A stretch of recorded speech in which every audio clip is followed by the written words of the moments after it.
بسم الله الرحمن الرحيم.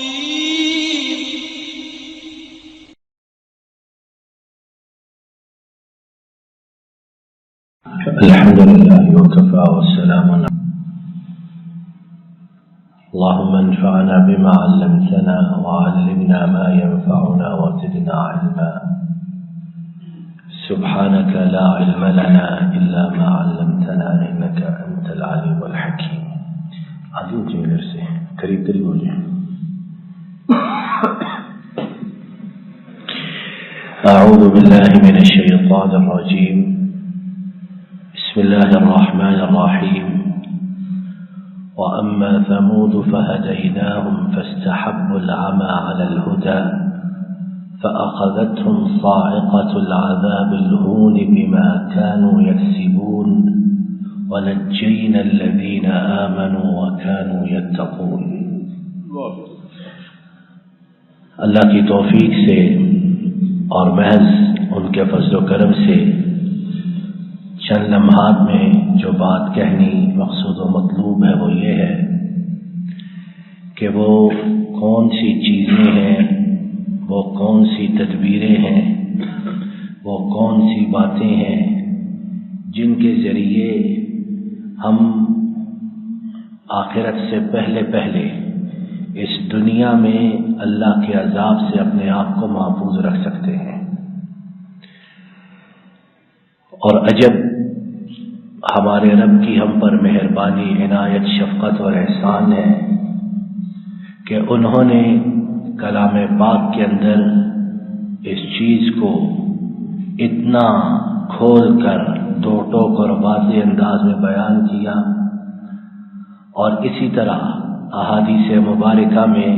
اس چیز کو اتنا اجاگر اور اتنا زیادہ نمایاں کیا گیا کہ جس میں عقل کی معمولی سی رمق بھی موجود ہے، وہ اللہ کے فضل و کرم سے ان راستوں پہ چل کر، ان طریقوں کو اپنا کر اور ان باتوں کو کر کے اپنے آپ کو اللہ کے عذاب سے محفوظ رکھ سکتا ہے. پہلی بات جو اللہ کے عذاب سے لوگوں کو بچاتی اور پھر یہی بات اللہ کے فضل و کرم سے جنت میں لے جاتی ہے، وہ اللہ تعالیٰ کا تقوی اختیار کرنا ہے. اور تقوی کے جس طرح ہم جانتے ہیں کہ اپنے نفس کو، اپنی جان کو گناہوں کی گندگی سے، غلاظت سے، نجاست سے محفوظ رکھنا، اور تقوی یہ کہ اس طرح اپنے بدن، اپنے لباس، اپنی روح، اپنے دل و دماغ اور جسم کے انگ انگ کو اس طرح گناہوں کی آلودگی سے بچانا جس طرح انسان خاردار جھاڑیوں کے درمیان اپنا لباس اور اپنے بدن کو بچا کر چلتا ہے. یہ تقوی جب ہم میں در آئے گا، اللہ کا خوف، ان کی خشیت، اور ہمہ وقت یہ احساس کہ وہ دیکھ رہے ہیں اور ہم انہی کی زمین پر موجود ہیں، انہی کے آسمان سائبان تلے موجود ہیں. جب یہ احساس پیدا ہو جائے اور انسان گناہوں سے کنارہ کش ہونے کی کوشش کرے، مکمل طور پر نہیں ہو سکتا کہ بشر ہے، انسان ہے، معصوم نہیں ہے، مکمل طور پر اس سے چھٹکارا ممکن نہیں، لیکن اپنی سی جستجو اور کوشش کرے تو یہی تقوی اور انہی متقی لوگوں کے لیے اللہ تعالیٰ کی طرف سے نجات اور فلاح کی نوید اور بشارت ہے. ابھی ہم نے ابتدا میں سورہ فصلت اس کی 2 آیات کی تلاوت سنی ہے کہ اس آیات نمبر 17 اور 18، اور ان 2 آیات میں اللہ تعالیٰ نے حضرت صالح علیہ السلام کی قوم سمود کا تذکرہ کیا اور ان پر رسوا کن کڑک والے عذاب کا ذکر فرمایا. کہ انہوں نے ہدایت پر گمراہی کو ترجیح دی، اللہ نے ان کی رہنمائی کا سامان پیدا کیا، ان کی ہدایت کے لیے رسول کو بھیجا گیا، لیکن انہوں نے منہ موڑا، اعراض کیا، تو نتیجہ یہ ہوا کہ کڑک والا رسوا کن عذاب ان پر مسلط ہوا، ان کے ان کرتوتوں کے باعث جو وہ کیا کرتے تھے۔ اور پھر اگلی ہی آیت کریمہ میں اللہ تعالیٰ نے ان لوگوں کے متعلق بھی خوشخبری دی جو اس عذاب سے بچ نکلے، اور یہ چیز قیامت تک آنے والے تمام لوگوں کے لیے راہ نجات ٹھہری۔ وَنَجَّيْنَا الَّذِينَ آمَنُوا وَكَانُوا يَتَّقُونَ، اور ہم نے نجات دی انہیں جو ایمان لائے اور وہ متقی تھے۔ تو پہلی بات جو ہمیں معلوم ہوئی، اللہ کے عذابوں سے بچنے کے لیے بہترین راہ وہ یہ کہ ہم اپنے آپ کو تقویٰ کے قالب میں ڈھالیں، گناہوں سے اپنے دامن کو بچانے کی کوشش کریں، لغزشوں کے چھینٹے ہمارے قلب و روح کو آلودہ نہ کریں، تو نتیجہ یہ ہوگا کہ اللہ تعالی ہمیں اپنے عذابوں سے محفوظ فرمائیں گے۔ اسی چیز کو سورہ نمل اس کی آیت نمبر 52 اور 53 میں بھی رب العالمین نے حضرت صالح علیہ السلام کی قوم سمود کا جب مفصل تذکرہ کیا تو اس کے آخر میں بھی اسی چیز کا اعادہ فرمایا، فَتِلْكَ بُيُوتُهُمْ خَاوِيَةً بِمَا ظَلَمُوا إِنَّ فِي ذَلِكَ لَآيَةً لِقَوْمٍ يَعْلَمُونَ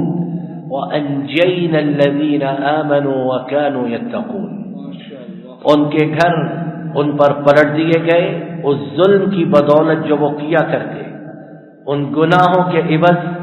ان لغزشوں کے باعث اور سبب جن کا وہ ارتکاب کیا کرتے، تاکہ ان لوگوں کے لیے یہ عبرت بن جائیں، نشانی بن جائیں جو جاننے والے ہیں۔ اور پھر اللہ نے وہی آفاقی اصول، حتمی نتیجہ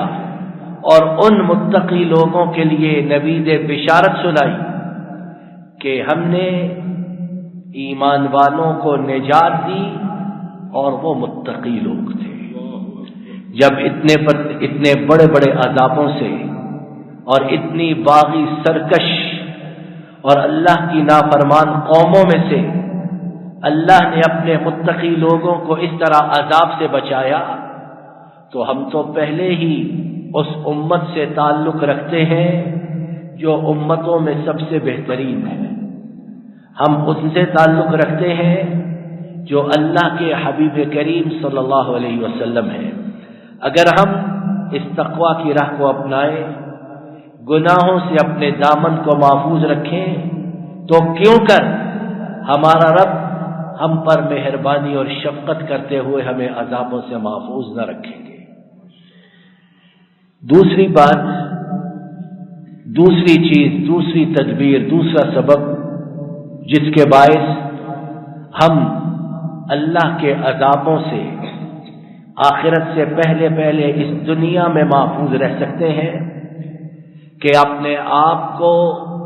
ظلم و زیادتی سے روکے رکھیں۔ ظلم ذرہ برابر ہو یا پہاڑ کے برابر ہو، ظلم ظلم ہے۔ جب یہ کسی انسان میں در آئے، کوئی اس کا ارتکاب کرنے لگے، تو پھر یہ سمجھ لے کہ آخرت سے پہلے اس دنیا میں وہ اس کا مزہ چکھ کر اللہ کے روبرو پیش ہوگا،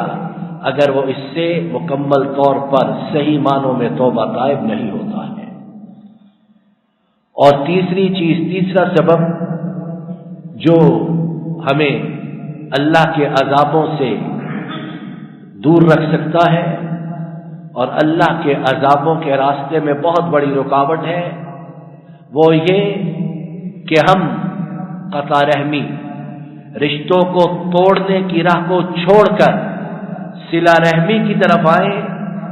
دلوں کو باہم ملائیں، خونی رشتے انہیں اس طرح نبھانے کی کوشش کریں جس طرح کہ ہمیں کتاب و سنت میں حکم دیا گیا ہے. اور اگر ہم اس چیز کو پرکاہ کے برابر حیثیت نہ دیں،